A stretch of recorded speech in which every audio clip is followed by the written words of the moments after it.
ভবন ধ্বংসের নিচে চাপা পড়া আর্তনাদ, আকাশ কালোয় ঢাকা ধোঁয়া, মুহুর্মুহু সাইরেন, একের পর এক ক্ষেপণাস্ত্র হামলা। ইসরায়েলের জনগণ দেখল কেয়ামতের রূপ, ঠিক যে রূপটি এতদিন ইসরায়েল গাজাবাসী, লেবানন, ইয়েমেন, সিরিয়া ও ইরানে দেখিয়ে এসেছে।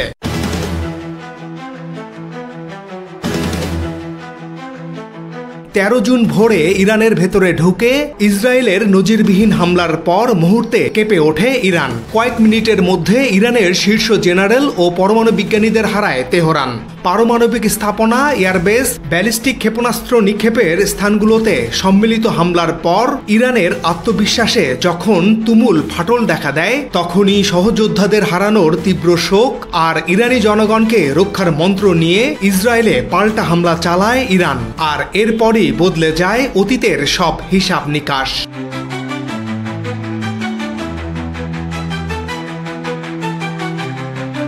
ইসরায়েল যা কল্পনাও করতে পারেনি সেই কাজটি করেছে ইরান।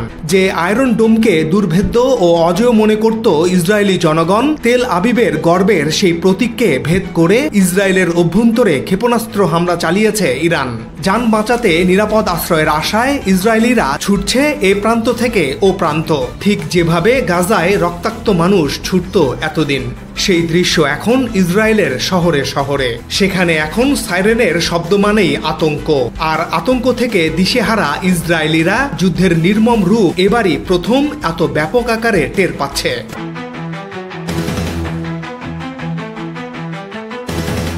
মূলত ইরানে হামলার পরে নিশ্চিত হয়ে গেছে ইরান যে কোনো মূল্যে পারমাণবিক অস্ত্র তৈরি করবেই। এক, কেন ইরানের পারমাণবিক অস্ত্র তৈরি ফরজ? 2, ইরানের পর ইসরায়েলের পরবর্তী টার্গেট পাকিস্তান কেন? এবার এই দুটি বিষয় নিয়ে বিশ্লেষণ করব।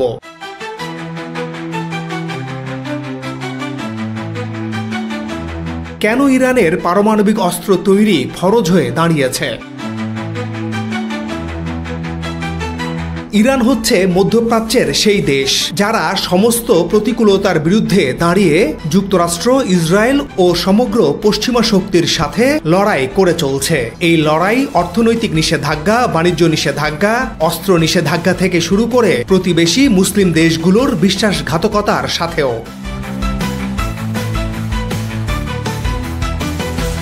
ইরান ছাড়া মধ্যপ্রাচ্যের প্রায় সব দেশ যুক্তরাষ্ট্রের সরকার মনোনীত, এবং সেসব দেশে যুক্তরাষ্ট্র, যুক্তরাজ্য ও ফ্রান্সের সামরিক ঘাঁটি আছে।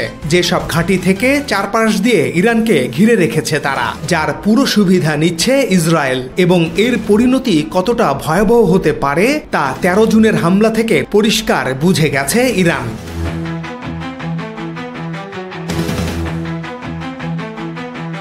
এই হামলা শুধু কতগুলো প্রাণের বিলীন নয়, কতগুলো স্থাপনা ধ্বংস নয়, বরং এর ক্ষতটা আরো গভীরে, যেখানে চোখে আঙুল দিয়ে দেখিয়েছে মোসাদ ইরানের প্রতিটি প্রান্তে সক্রিয়।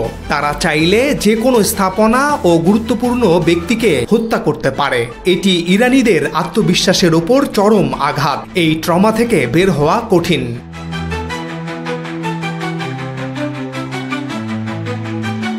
তবে এই হামলা ইরানকে এটিও বুঝিয়েছে পারমাণবিক অস্ত্র ছাড়া ইরানকে রক্ষা করা কঠিন। এজন্য দুটি দেশ তাদের কাছে উদাহরণ হিসেবে আছে।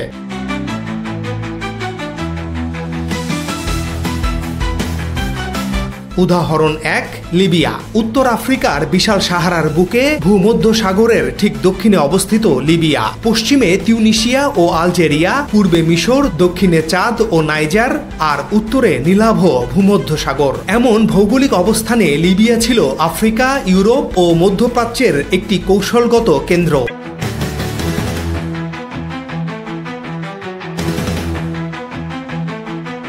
এই লিবিয়াকেই 4 দশক ধরে শাসন করেছেন কর্নেল মুয়াম্মার গাদ্দাফি। 1969 সালে এক নিঃশব্দ অভ্যুত্থানে ক্ষমতায় এসে তিনি একটি নতুন স্বপ্ন দেখাতে শুরু করেন, যার মূলে ছিল আফ্রিকান একতা, আরব জাতীয়তাবাদ এবং পশ্চিমা সাম্রাজ্যবাদের বিরুদ্ধে দাঁড়ানো এক শক্তিশালী দেশ গড়ার। তার শাসনামলে লিবিয়ায় বিনামূল্যে শিক্ষা, চিকিৎসা আর তেলের রাজস্ব ভাগাভাগির মতো কিছু অভাবনীয় পদক্ষেপ নেওয়া হয়।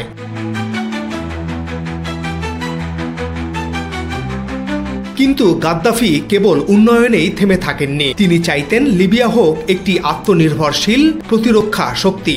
সোভিয়েত ইউনিয়ন ও পরে চীন থেকে প্রযুক্তি এনে তিনি লিবিয়ায় অস্ত্র উৎপাদনের পরিকল্পনা শুরু করেন এবং এইসব অস্ত্রের মধ্যে ছিল ক্ষেপণাস্ত্র থেকে শুরু করে ছোট অস্ত্র পর্যন্ত। একসময় তিনি পারমাণবিক কর্মসূচিও গোপনে শুরু করেন, যে কারণে পশ্চিমা বিশ্ব তাকে হুমকি হিসেবে চিহ্নিত করে।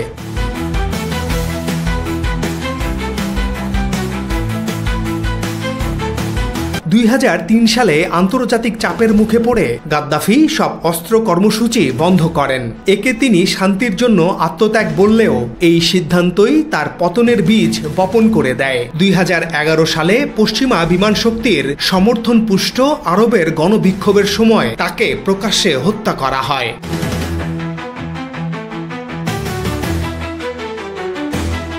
একই ভুল করেছিলেন ইরাকের নেতা সাদ্দাম হোসেন, যার পরিণতি হয় ইরাকের জন্য ভয়াবহ। সাদ্দাম হোসেনকে ফাঁসিতে হত্যা করার পর ইরাক এখনও বিধ্বস্ত জনপদ। উদাহরণ 2, উত্তর কোরিয়া। চীন ও দক্ষিণ কোরিয়ার মাঝখানে পূর্ব দিকে জাপান সাগরের তীরে অবস্থিত উত্তর কোরিয়া পাহাড়, বন আর সামরিক গোপনীয়তায় ঘেরা একটি রহস্যময় রাষ্ট্র উত্তর কোরিয়া। এই রাষ্ট্র উদাহরণ হিসেবে ঠিক লিবিয়ার বিপরীত।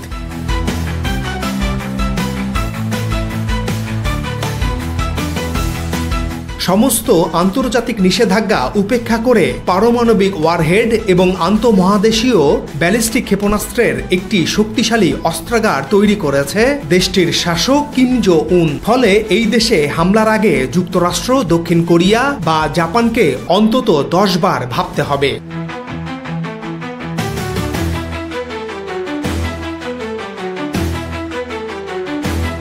এই দুই দেশ থেকে শিক্ষা নিয়েছে ইরান। তারা জানে মধ্যপ্রাচ্যে বুক চিতিয়ে টিকে থাকতে হলে তাদের পারমাণবিক অস্ত্র ছাড়া উপায় নেই। এছাড়া মধ্যপ্রাচ্যে ইসরায়েলও পারমাণবিক অস্ত্রধারী দেশ।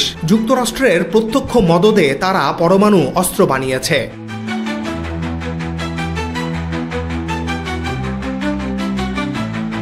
যদি ইরান পারমাণবিক শক্তি অর্জন করে তাহলে ইসরায়েল যে চারপাশের দেশগুলোকে ভয় দেখিয়ে নিজের অবস্থান বজায় রাখে সেটা আর সম্ভব হবে না।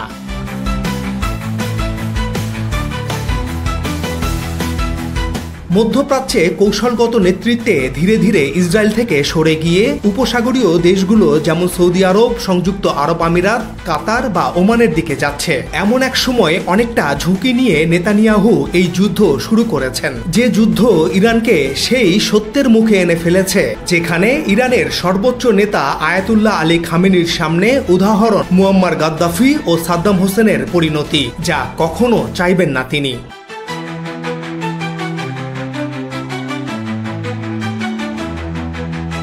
ইরানের পর ইসরায়েলের পরবর্তী টার্গেট পাকিস্তান কেন? বিশ্বের 57টি মুসলিম দেশের মধ্যে শুধু একটি দেশ পারমাণবিক অস্ত্রধারী, এর নাম পাকিস্তান। এবং পাকিস্তান এখন একমাত্র মুসলিম শক্তি যাকে ইসরায়েল ও ভারত উভয়ই আস্তে আস্তে দুর্বল করার পরিকল্পনা নিচ্ছে।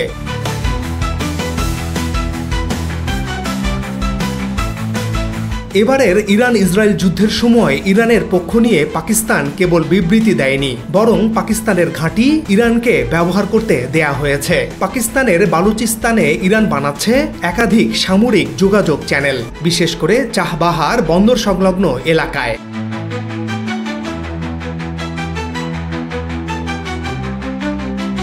ইসরায়েলি মিডিয়া এবং ভারতীয় গোয়েন্দা রিপোর্ট বলছে ইরানের ড্রোন যেগুলো তেল আবিবে হামলা চালায় সেগুলোর উৎসস্থল হতে পারে পাকিস্তানের সীমান্ত এলাকা। যদিও পাকিস্তান সরকার তা অস্বীকার করেছে, কিন্তু ইসরায়েলের গোয়েন্দা মহল এই সন্দেহকে সিরিয়াসলি নিচ্ছে।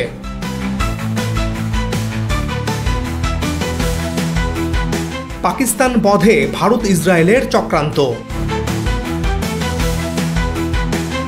ভারত ও ইসরায়েল 2024 সালে যৌথভাবে একটি স্পেস ড্রোন প্রতিরক্ষা চুক্তি করেছে, যার অনেক প্রযুক্তি ভারত ব্যবহার করছে পাকিস্তানের সীমান্তে। মোদিকে ইসরায়েলে দেওয়া হয় অন্যতম স্ট্র্যাটেজিক পার্টনার খেতাব। ফ্রান্স ইসরায়েলের রাফায়েল, এলবিট ও IAI কোম্পানি ভারতীয় সেনাবাহিনীতে অস্ত্র সরবরাহ করছে। এসবই পুরনো খবর।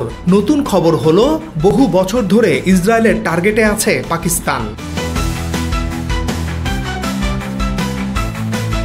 পারমাণবিক এই দেশটিকে ভারত যেমন নিজেদের অস্তিত্বের জন্য হুমকি মনে করে, একইভাবে ইসরায়েলও তাদেরকে হুমকি মনে করছে। এমনকি তুরস্ককেও তারা এতটা হুমকি মনে করে না যতটা পাকিস্তানকে মনে করে। ফলে ভারতকে নিয়ে ইসরায়েল নেমেছে পাকিস্তানের বিরুদ্ধে।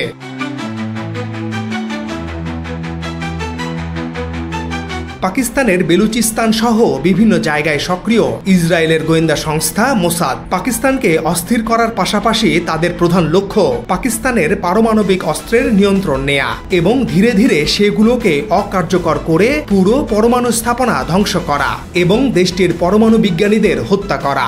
এটি তাদের দীর্ঘমেয়াদী পরিকল্পনা।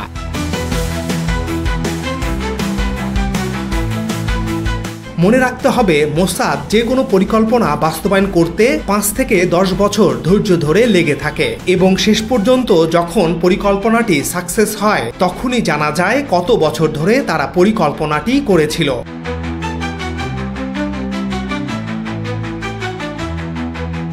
তবে আশঙ্কা করা হচ্ছে ইরান যুদ্ধের মধ্যেই অথবা এর পরপরই পাকিস্তানের পরমাণু ইস্যু নিয়ে বিশ্বে হইচই শুরু হবে। পাকিস্তানকে পরমাণু নিরস্ত্রীকরণের চাপ বাড়ানো হবে এবং যুক্তরাষ্ট্র ও মোসাদ পাকিস্তানের পরমাণু ইস্যুতে বড় ধরনের কিছু করতে যাচ্ছে।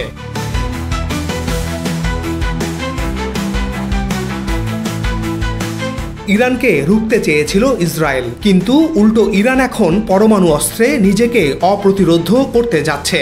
আর এই প্রক্রিয়ায় পাকিস্তানের সঙ্গে যে সংহতি তৈরি হয়েছে সেটা ইসরায়েল ও ভারতের চোখে সবচেয়ে বড় হুমকি।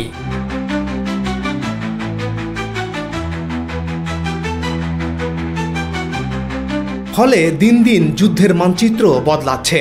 মুসলিম দুনিয়ার একমাত্র পারমাণবিক রাষ্ট্র এখন ক্রস হেয়ারে। প্রশ্ন হলো, পাকিস্তান কি টিকে থাকতে পারবে? ইরানের কি পারমাণবিক অস্ত্র কর্মসূচি চালিয়ে যাওয়া উচিত? ভবিষ্যতে বাংলাদেশেরও কি উচিত পরমাণু অস্ত্র তৈরি করা? দর্শক, আপনাদের মতামত আমাদের কাছে সবসময় গুরুত্বপূর্ণ। আপনার মন্তব্য কমেন্টে জানান।